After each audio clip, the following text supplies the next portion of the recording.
우리가 여기 단원이 뭐냐면 기억나요? 그때 우리 막 물리 하다가 그만둔 거 기억나요? 물리 썼잖아요.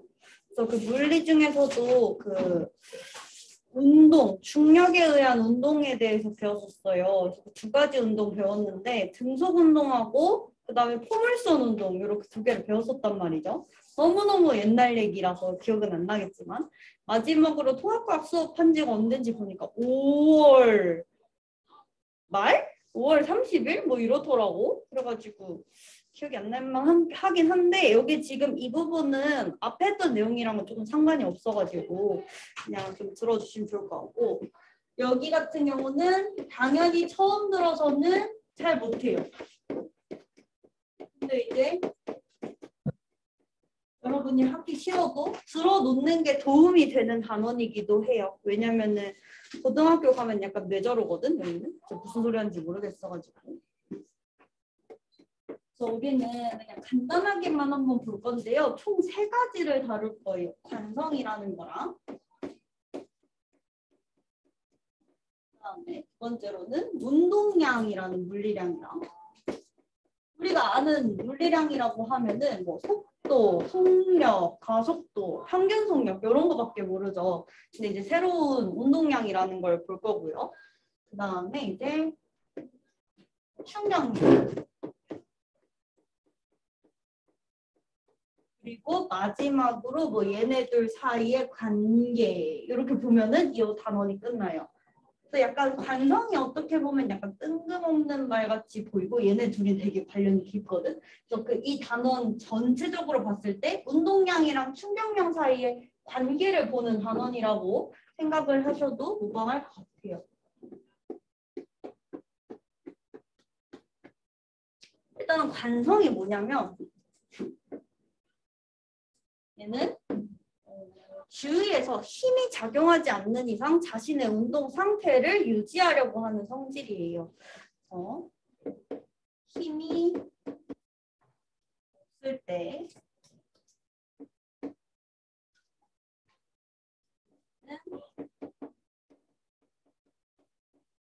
운동 상태라는 것을 유지하려고 합니다.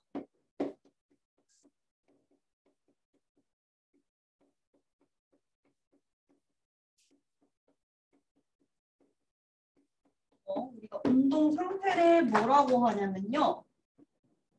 나의 현재 운동하고 있는 상태, 뭐 멈춰 있으면 멈춰 있는 거, 움직이고 있으면 움직이는 그 상태를 우리가 운동 상태라고 해요. 그러니까 한마디로 멈춰 있는 것은 밖에서 힘이 들어오지 않는 이상 계속 멈춰 있으려고 하고 움직이고 있는 것은 밖에서 힘이 오지 않는 이상 계속 움직이려고 한다라는 게 관성이라는 힘이겠죠. 그래서 멈춰 있는 것은 멈춰 있으려고 하고 움직이는 것은 움직이려고 하는 걸 우리가 관성이라고 하는데 그러면 얘를 막기 위해서 얘네가 안 되게 하기 위해서는 힘이 필요하다는 얘기겠지. 이게 이제 관성에 대한 얘기입니다. 이 힘이라는 것도요. 이 운동을 하고 있는 물체가 얼마나 커다랗냐 아니면 무겁냐에 따라서 가해지는 힘이 달라요. 예를 들어서 너네가 생각을 해봤을 때 3살짜리 꼬맹이가 뛰어가는 거를 멈추는 게 낫겠어? 아니면은 강호동이 뛰어가는 걸 멈추는 게 낫겠어? 당연히 3살짜리 꼬맹이가 뛰어가는 걸 멈추는 힘이 좀 더 적겠죠. 그래서 우리 힘이라고 하는 거는 어떤 물체의 운동 상태를 변화시키는 데 필요한 힘은 크기가 클수록 질량이 클수록 힘이 많이 필요하다.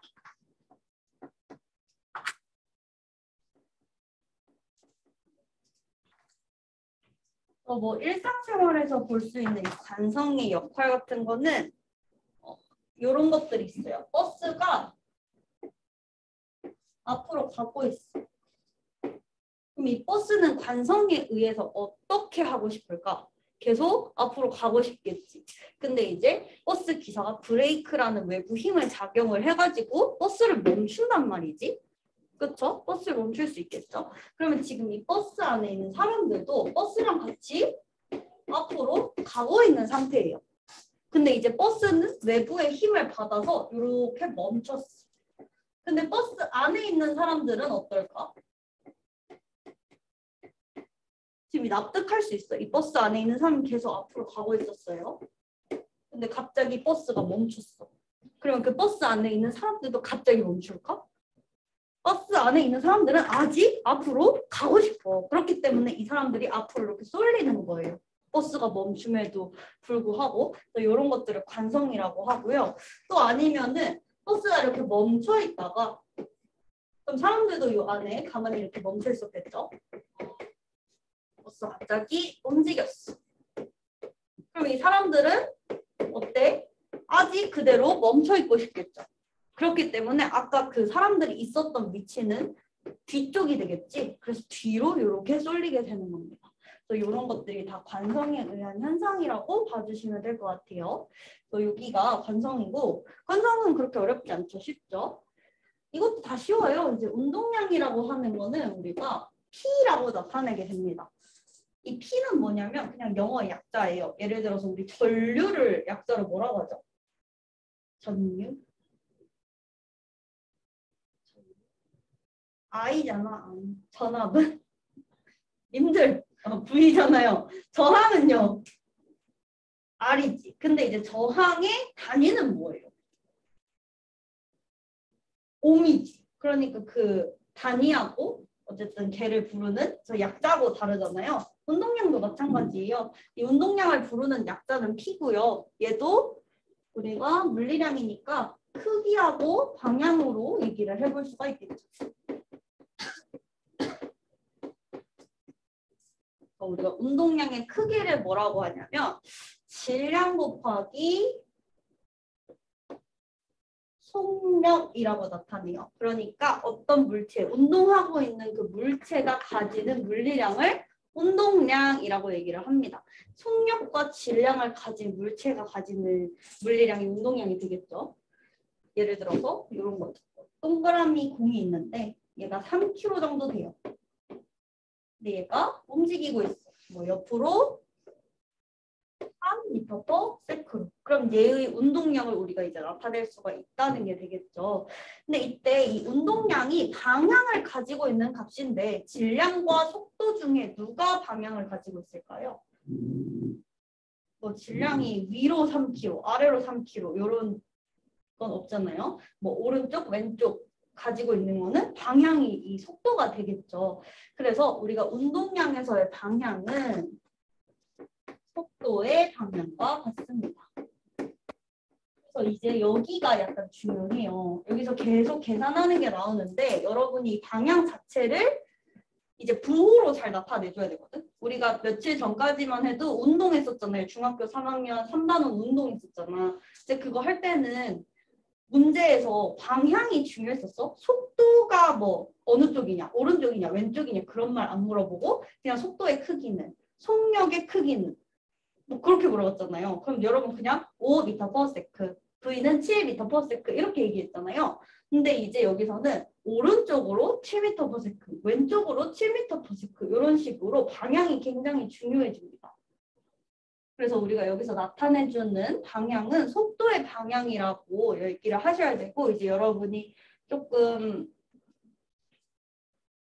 뭐라 해야 되지? 습관을 들여야 할 거는 오른쪽 왼쪽을 구분하는 습관을 조금 가져주셔야 돼요. 이제 이 물리나 과학에서 나오는 플러스랑 마이너스는 양이 많다 적다가 아니야. 방향으로 생각해 주시면 돼요. 예를 들어서 나는 플러스를 오른쪽으로 정할 거야 라고 하면 지금 이 공은 어느 쪽으로 움직이죠? 오른쪽. 그러면은 플러스 3 이렇게 쓰는 거예요. 그 다음에 이 공이 뭐 벽을 맞았어. 벽을 맞았어. 어디로 가겠어 그러면? 벽에 튕겼으니까. 반대쪽으로 가겠지. 그러면 이번에는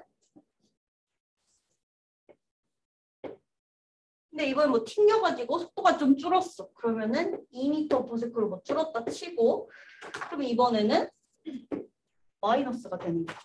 근데 이 마이너스라는 뜻이 작다는 뜻이 아니라 왼쪽으로 갔다는 뜻이에요. 그래서 이렇게 부호를 잘 표시를 해주셔야 나중에 계산을 할 때도 실수가 안 나요. 이런 식으로. 그러면 이제 여기에 있는 이 공의 운동량을 우리가 한번 구해볼 수가 있겠죠? 잠시만요. 운동량 한번 구해볼 수가 있겠죠?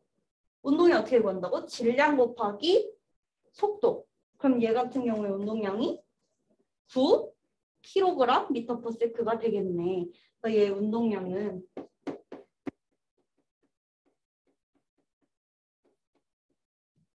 얘는 그리고 단위를 그냥 쭉 나열해 주시면 됩니다. 9kg/m. 그리고 부호는 플러스. 얘의 운동량은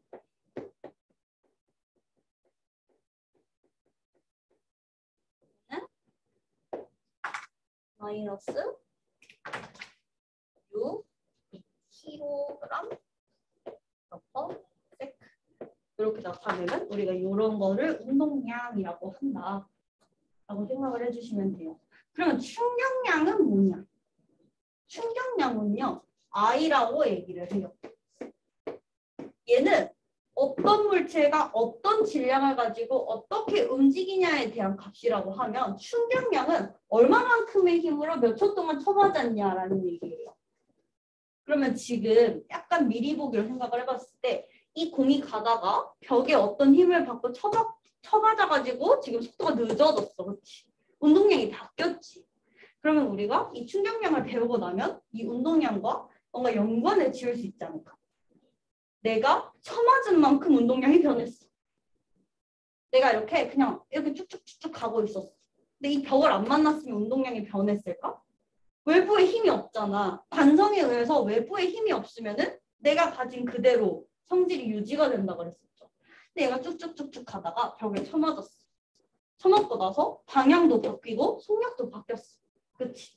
그럼 내가 얼마만큼 맞았는지에 따라서 운동량이 변하지 않았을까? 그치? 내가 살살 맞았으면은 속도가 유지된 채 방향만 바뀌었을 수도 있고, 그거 말고 뭐 세게 부딪혔어. 그러면은 반대 방향으로 더 빠른 속도로 튀어나갔을 수도 있겠지. 그래서 이렇게 충격량과 운동량을 연관 지을 수도 있겠구나에 대한 생각을 조금 해주시고, 어쨌든 이 충격량이라고 하는 건 얘도 크기하고 방향, 물리량이기 때문에 우리 크기하고 방향을 이렇게 봐주시면 되고요. 크기는 어떤 힘으로 얼마만큼 몇 초 동안 쳐맞았냐 이렇게 생각을 해주시면 돼요. 힘 곱하기 시간. 그럼 나머지 애들은 왜 안 오냐? 왜 안 와? 허슬. 왜? 아 맞다. 소연 얘기했었는데 까먹었어. 소연이 무슨 수학 뭐시기 있다 그랬지? 뭐하니? 강민수. 강민수 영동 몰라요?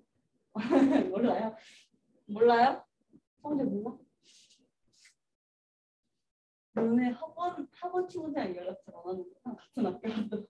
학교 몇 명 있지? 영동이 몇 명 있어요? 총? 장교생이 몇 명이야? 300명? 350? 사람 되게 많네. 자, 봅시다. 그래서 이 방향 같은 경우는 우리 이제 이 시간하고 힘 둘 중에 방향이 있는 게 뭘까요? 시간이 방향이 있어요. 뭐 오른쪽 시간, 왼쪽 시간 이런 거 없죠. 그래서 지금 여기서는 힘에서 방향이 있을 거예요. 그래서 충격량 같은 경우에는 힘의 방향하고 같습니다. 방향이. 얘들아, 그럼 그 힘의 방향이라는 거는 뭐의 방향과 같을까?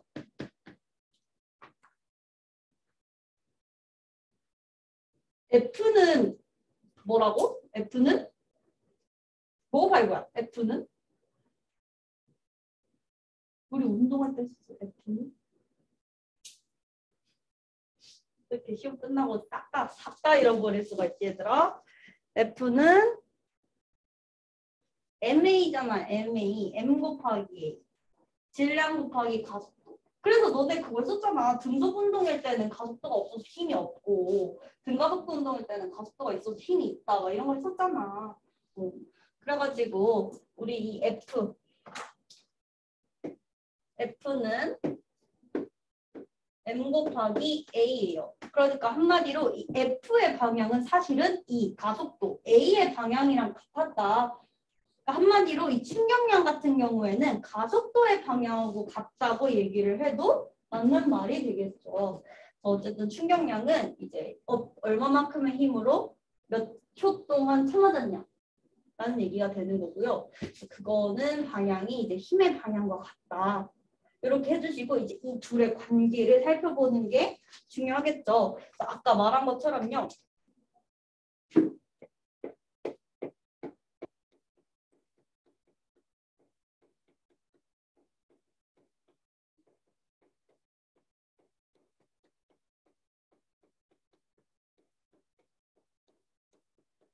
관계로 이제 문제를 내는 게 굉장히 많이 나오는데요. 거의 이걸로 대부분 문제 어려운 거는 다 나온다고 여러분이 생각을 해주시면 돼요. 그러니까 얘만 충분히 이해를 하면 여기서 나오는 이제 좀 있어 보이는 문제는 다 풀 수 있어요.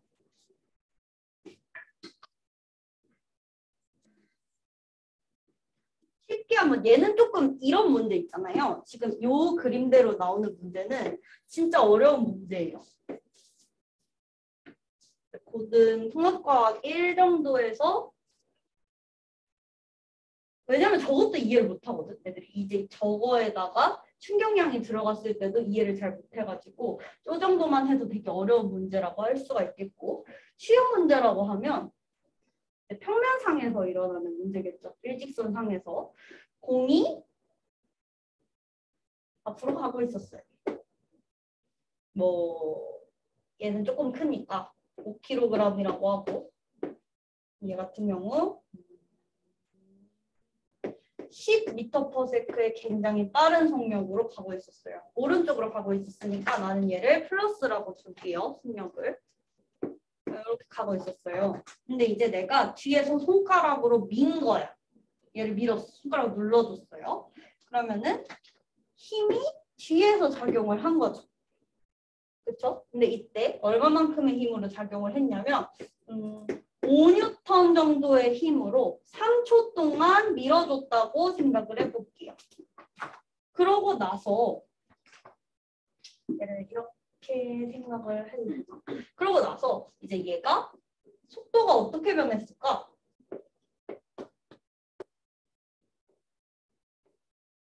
늘어났겠어? 줄어들었겠어? 내가 오른쪽으로 가고 있는데 뒤에서 밀어줬어. 그럼 늘어났을까? 줄어들었을까?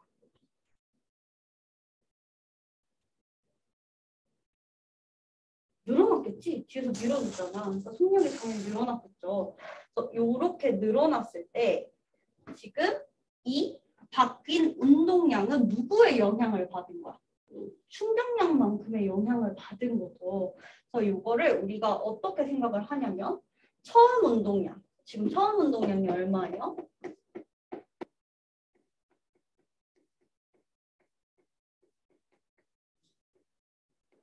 5 곱하기 10이니까 50kg 미터 퍼 세크가 되는 거고요. 충격량은 얼마냐면 15 뉴턴 그리고 초는요 단위가 세크니까 뉴턴 세크 이렇게 됩니다.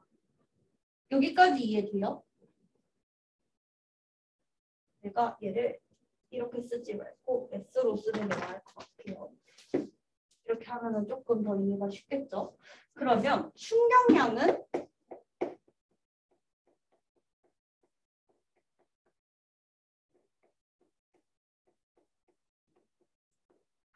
되고 얘네의 방향은요. 처음 운동량은 플러스 50kg 미터 퍼 세크죠. 나 충격은 어디로 받았어요?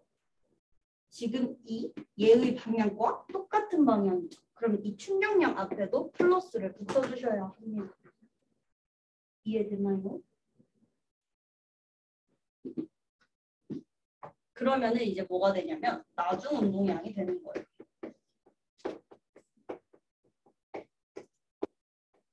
한마디로 식을 다시 써보면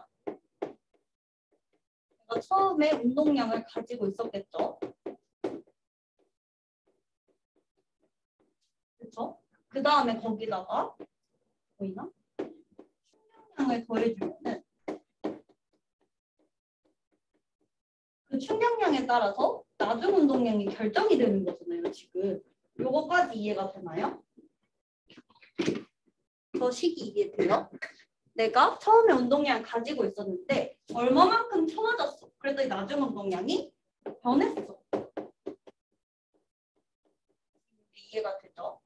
그러면은 우리가 충격량을 역으로 어떻게 구해볼 수가 있겠냐면 결국에는 충격량이 충격량으로 정리를 하면 나중 운동량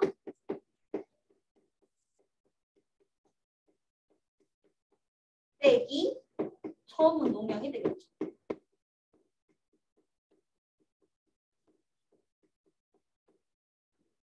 이해가 되나요?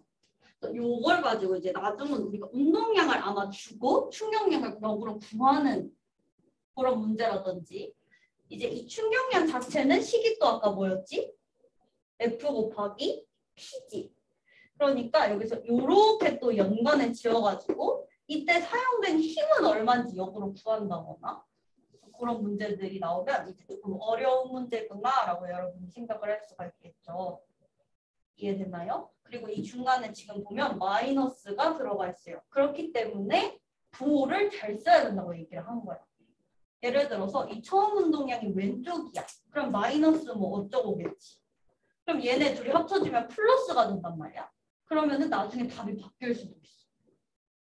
예를 들어서 진짜 간단하게 처음에 뭐 왼쪽으로 가고 있었어요. 그러면은 처음에 뭐 마이너스 운동량이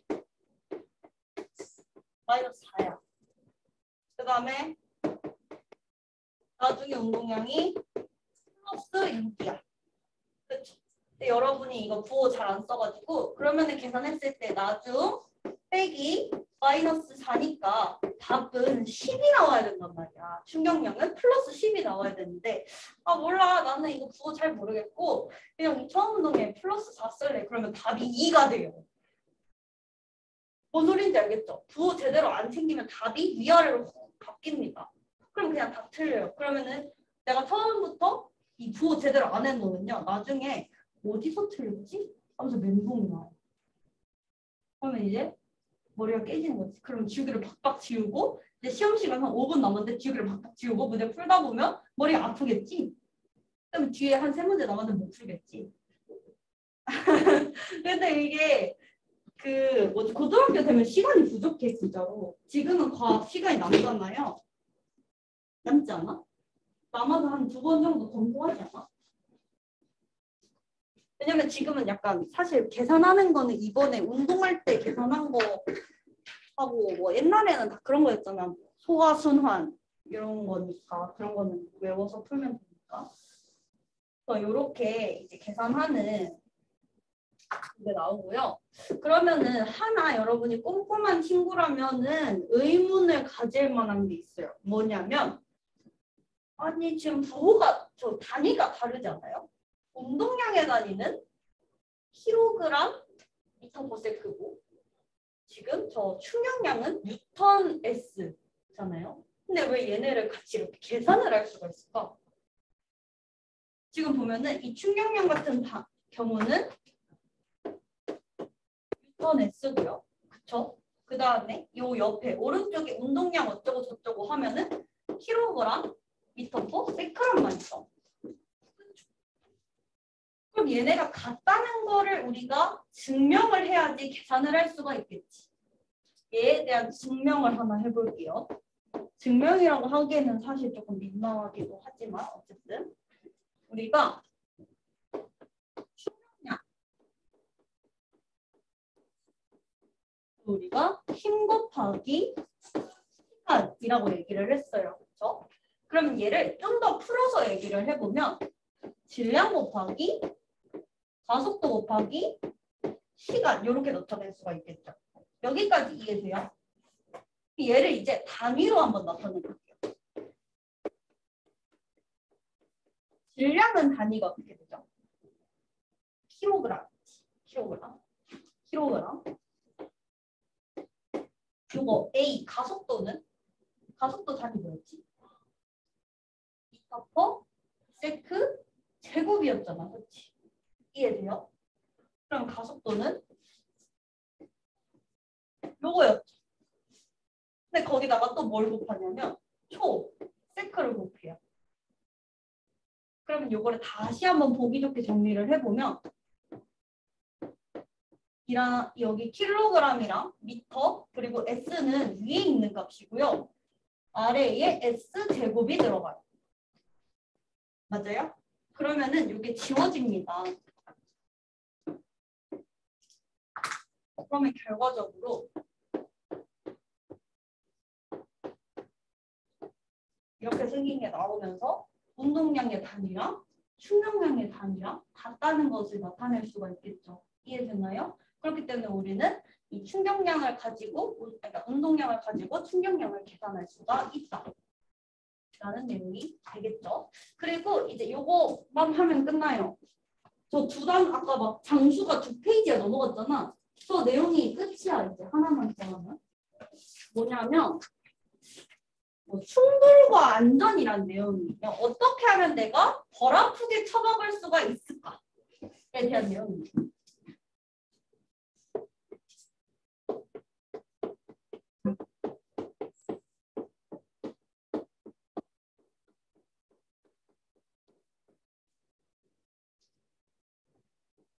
약간 점프를 많이 하는 감이 없지 않아 있지만 우리가 시간과 힘 그래프가 있을 때 이 그래프의 넓이는 뭐겠어?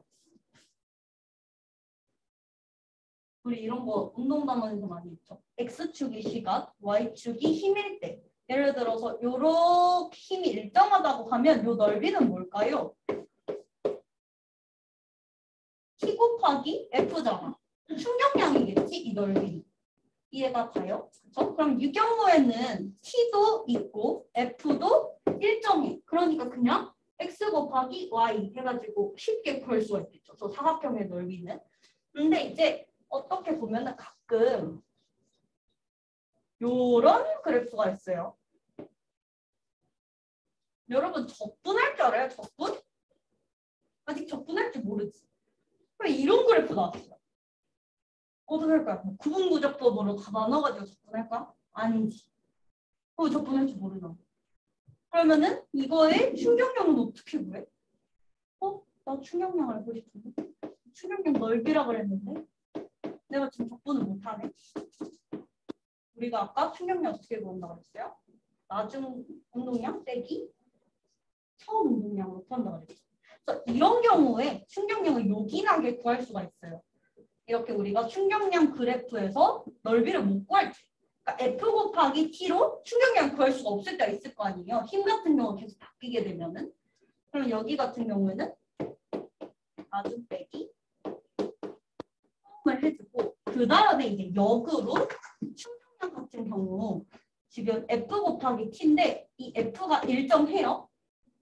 지금 이 F 일정해요. 지금 계속 바뀌죠. 그래서 이 F를 뭐라고 두냐면 우리 3단원에서 했던 평균 속력이랑 똑같아요. 그러니까 얘도 평균 힘이라는 게 존재를 하게 됩니다.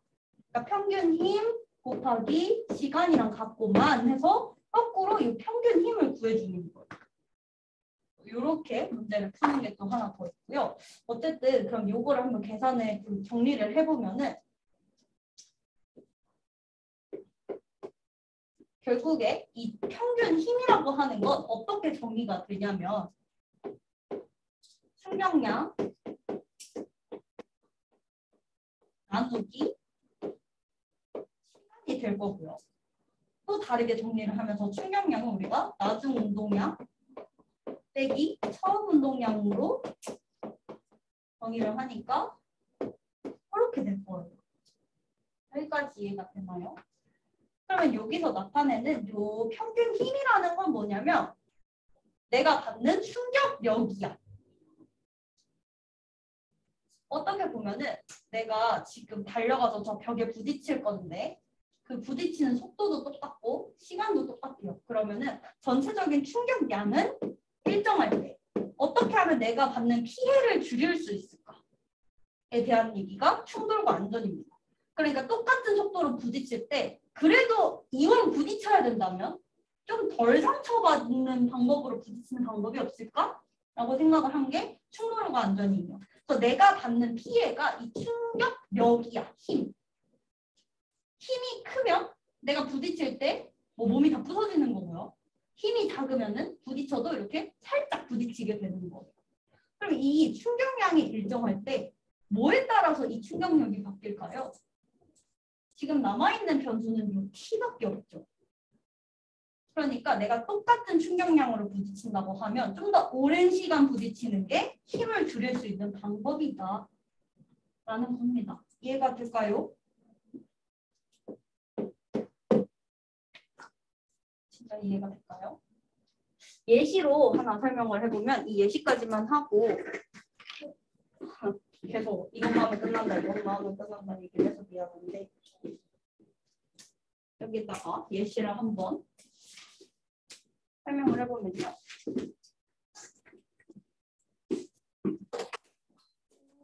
똑같은 바닥이 있고 이런 높이에서 계란을 떨어뜨릴 거예요. 그럼 여러분이 이제 우리 중력 그거 자유낙하 운동 배웠잖아. 높이가 같으면 바닥에 도달했을 때 속력이 어때요? 같지? 높이가 같으면은 바닥에 떨어졌을 때 속력이 같잖아요.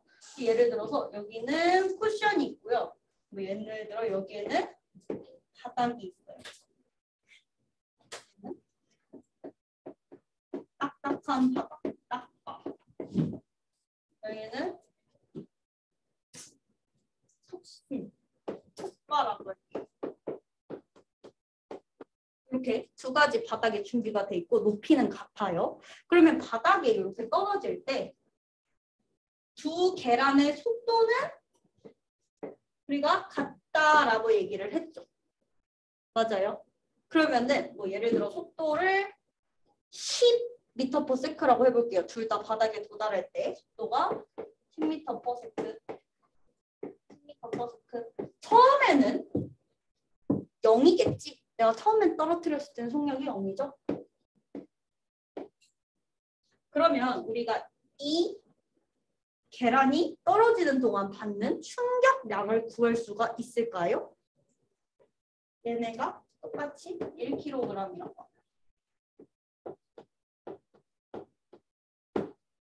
충격량. 어떻게 구한다고 했어?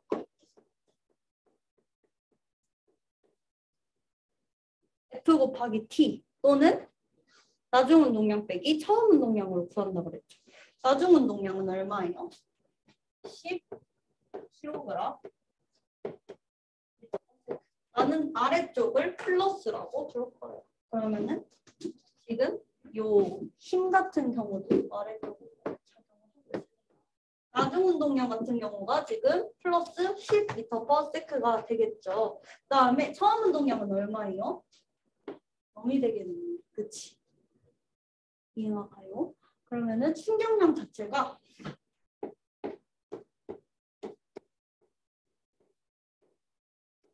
m/s가 되고 요거 자체가 F 곱하기 T가 되는 거죠. 그러니까 지금 이 계란 같은 경우에는 떨어지는 동안 받는 충격량이 같은 거지. 근데 어떤 계란은 깨지고 어떤 계란은 안 깨질 것 같아요? 둘 다 깨진다. 하나는 안 깨졌다고 생각을 하면 둘 중에 어느 게 안 깨졌겠어?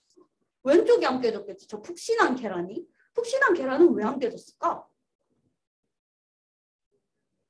더 오래 부딪혔어. 맞죠? 그래서 이 충격량이 지금 같다라는 조건을 우리가 찾아냈어요. 얘네 같은 높이에서 떨어졌으니까 속력이 같다. 그래서 충격량이 같다라는 것까지 알아냈죠. 근데 결과적으로는 계란 하나는 깨지고 하나는 안 깨졌어요. 그럼 그건 어디에서 왔냐? 시간이 길어서 받는 충격력이 작았다라고 생각을 할 수밖에 없는 게 되겠죠. 그래서 우리가 푹신한 곳에 부딪히게 되면 떨어지는 동안 푹신.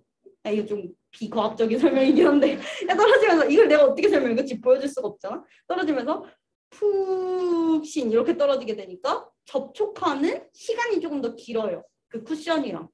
그렇기 때문에 시간이 길어져서 힘이 줄어들기 때문에 이 계란이 깨지지 않는 거고요. 예를 들어 땅에 부딪힐 땐 이렇게 깨지죠. 그러면 시간이 굉장히 짧아요. 그러니까 같은 시간 동안 힘을 엄청나게 받는 거지. 그래서 이걸 설명하는 그림이 있는데 그 그림은 나중에 책으로 같이 보기로 하고요. 책을 그럼 잠깐 볼까요? 책을 잠깐 봅니다. 지금 격수가 어떻게 되냐면 98쪽이네요. 98쪽.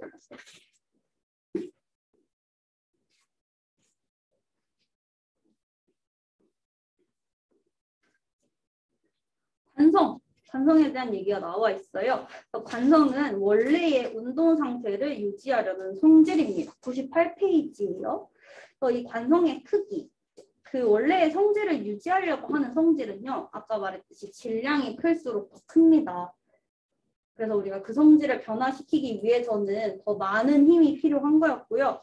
관성 법칙이라는 게 뭐냐면 힘이 작용하지 않으면 밑줄, 정지에 있던 물체는 계속 정지, 운동하던 물체는 계속 운동. 이게 바로 관성 법칙이 되겠죠.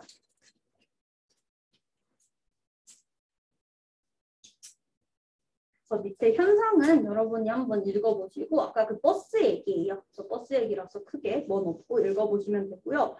우리 운동량 같은 경우에는 운동 효과를 나타내는 물리량이에요. 얘는 질량과 속도의 곱으로 나타납니다. 우리 크기 같은 경우 당연히 질량이 클수록 속도가 빠를수록 운동량이 클 거고요. 방향은 속도의 방향과 같다. 그다음에 충격량은 충격의 정도를 나타내는 물리량이고 얘는 힘과 시간의 곱으로 나타내게 됩니다. 그래서 충격량의 크기는 힘의 크기가 클수록 시간이 길수록 크게 되고요. 충격량의 방향은 힘의 방향과 같다. 옆에 오른쪽에 충격량의 단위라는 게 있는데 이 단위가 바로 이거 설명이 아까 내가 보여줬죠? 이 충격량 단위랑 운동량 단위랑 같은 거. 그거에 대한 설명이고 오른쪽에 이제 힘과 시간 그래프와 충격량 이게 아까 방금 저기 그려놓은 충돌과 안전 그래프에 나오는 그거죠. 그래서 이 X축이 시간이고 Y축이 힘일 때 얘네의 넓이는 X 곱하기 Y, 힘 곱하기 시간이니까 충격량을 나타낸다. 그래서 그래프의 아랫부분 넓이는 충격량을 나타낸다. 그리고 3번에 지금 책에서도 발표가 되어 있죠. 운동량과 충격량의 관계. 그래서 일정한 시간 동안 힘을 받으면 힘을 받는 동안 속도가 변함으로 운동량도 변한다. 충격량을 받으면 운동량을 변한다라는 얘기고 그 네모 박스 안에다가 별표를 좀 쳐주시면 될 것 같아요. 충격량은 운동량의 변화량과 같고 그 운동량의 변화량은 우리 나중 운동량 빼기 처음 운동량 이렇게 얘기를 한다. 그래서 운동량의 변화량을 크게 하는 방법 같은 경우 힘이나 시간을 길게 해도 되고요. 왜냐하면 운동량 변화량 자체가 충격량이죠. 그래서 그 충격량을 크게 하면 운동량도 크게 변할 수가 있다. 이런 내용이 있고 이제 뒷장에 보시면 충돌과 안전장치라는 얘기가 있어요. 저게 그 지금 설명한 저건데 사실 크게 별 내용이 없어요. 그래서 평균 힘은 운동량의 변화량과 같다. 단위 시간 동안 운동량의 변화량과 같다. 그래서 평균 힘은 충격량 나누기 충돌 시간이죠.